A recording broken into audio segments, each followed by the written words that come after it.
Hey, how's everyone doing there tonight? This is Undead Nightmare 24 back with a video. Hope everyone's doing well out there. This video will be a review video for some films I watched recently.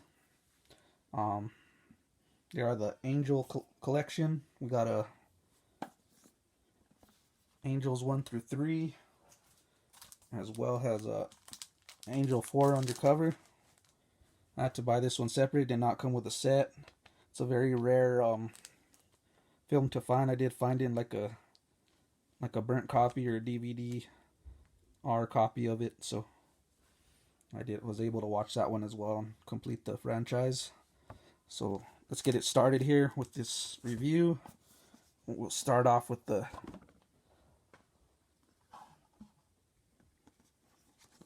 first three Angel films here. It's going to be a ranking video as well as review. So this is going to be my personal opinion. I did enjoy these films. They were a lot of fun, and I got to watch every one. It's going to be the order that I pick. So this is a top four because there's four films. So at number 4, we're going to go with Angel 3, the final chapter. This one was a fun movie. Takes it a little towards the future. It has her name's Molly, but then she becomes Angel at nighttime, this vigilante kind of prostitute who seeks revenge on those who do her wrong. So on this one, she's long gone from the streets. She's pretty much become like a photographer is what her job is now, and it's pretty cool in these films because they have a different actress playing Molly, aka Angel, that's her name, on each film, which makes it different. And you have a different villains and different storylines, and which is pretty what you expect, but it's good. They change it up like that. On this part, anyways, she's well out of the streets. She's doing her photography, and then she finds out her mom abandoned her since she was a kid. So she finds out that her mom actually is alive. She goes to meet her. Her mom's this art person, sells art, an art gallery, and she's working for these pretty ruthless people who have kidnapped her. She finds out she has a sister, a half sister. Molly does, aka Angel. Finds out she has a sister that's been pretty much kidnapped by these ruthless guys, and they're holding her as a slave. It's pretty much a prostitute slave and a drug ring to control. So she comes back to the streets undercover as Angel. She becomes that vigilante prostitute, pretty much seeking revenge, and goes after these drug guys to rescue her sister. This one's a fun one, but I just have it at number 4. It didn't do it all for me. It left out a lot. Didn't have the same impact the first films did. So at number 4 is Angel 3 Final Chapter. Number 3, I'm going to rank Angel 4 Undercover. This one's a fun one too. This one has more of a 90s feel to it. It left that 80s era, and it has Molly, another actress playing Molly Angel. I forgot what her name is. Excuse me, guys. It is... Man, I cannot find it here.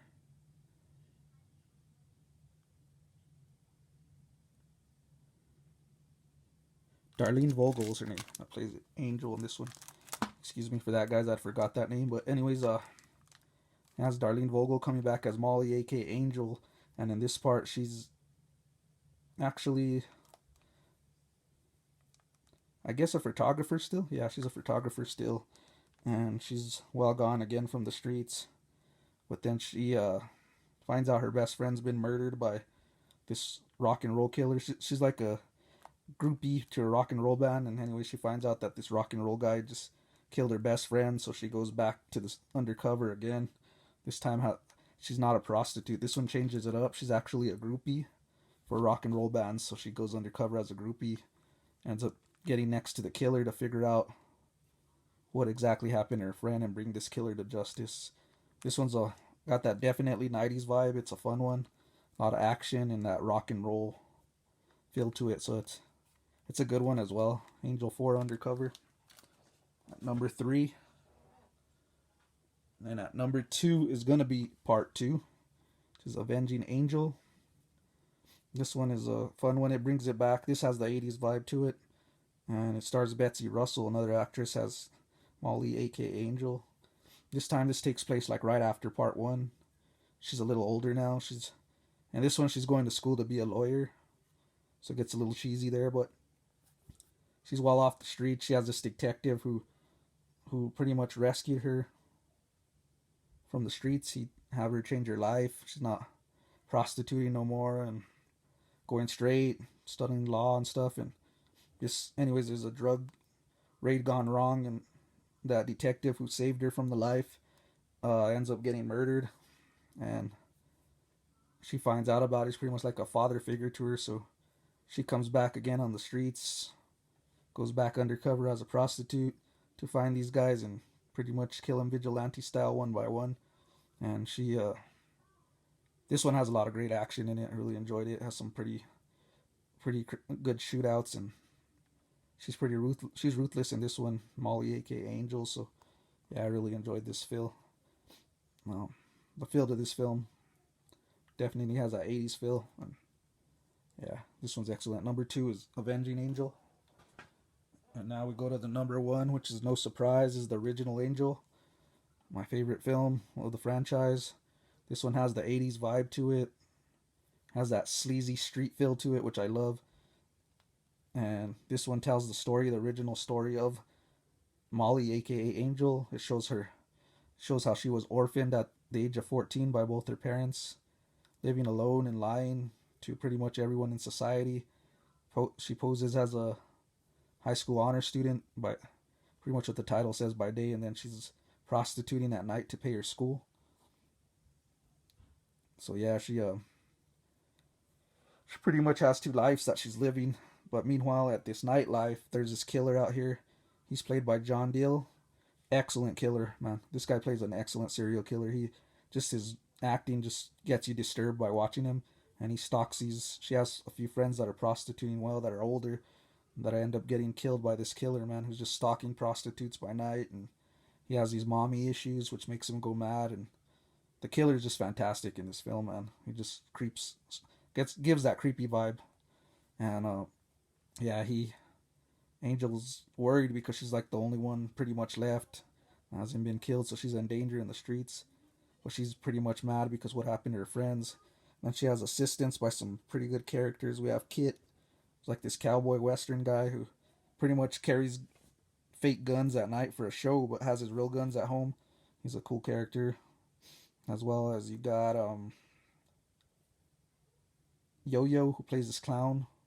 He's pretty genuine and nice, man. He's been her friend for years, and he does this like magic shows on the street, and he comes back on all 3 parts. He's one of the ones that lasts the longest through this franchise, even though it's a different actor playing him on part 3. But yeah, they have the iconic figures. And then you have May, who just kind of like transvestite hooker who pretty much looks out for her like a mother figure.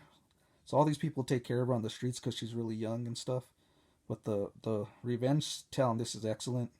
She goes in the streets wanting revenge for her friends, and it's pretty much a showdown between her and this psychotic killer. Now she gets a gun and pretty much barely learning how to be that vigilante that she becomes. So yeah, this one's my favorite. It's the original Angel. So I'm going to go again with the top 4 here. We have at number 4, Angel 3, final chapter. Number 3, we got Angel 4, Undercover. Number 2, we have Avenging Angel. And at number 1, we have Angel. Yeah, that's my rankings from the Angel franchise. If you've seen these films, please let me know what you think of them. I really enjoyed them. I would revisit these films again. Please leave a like and subscribe, comment as well. And if you've seen these films, I'd love to hear your rankings on them. Which ones you enjoyed, which ones you didn't. So yeah, I hope everyone's staying safe out there. And this is Undead Nightmare 24, back with a video. Peace. You're young, attractive, healthy, and you're swimming around in a toilet bowl. It's my life. The hell it is. You think you're out there by yourself? I'm on that street too, goddammit. Every time I see a kid like you turning a trick, I want to blow up the whole goddamn strip. Leave me alone.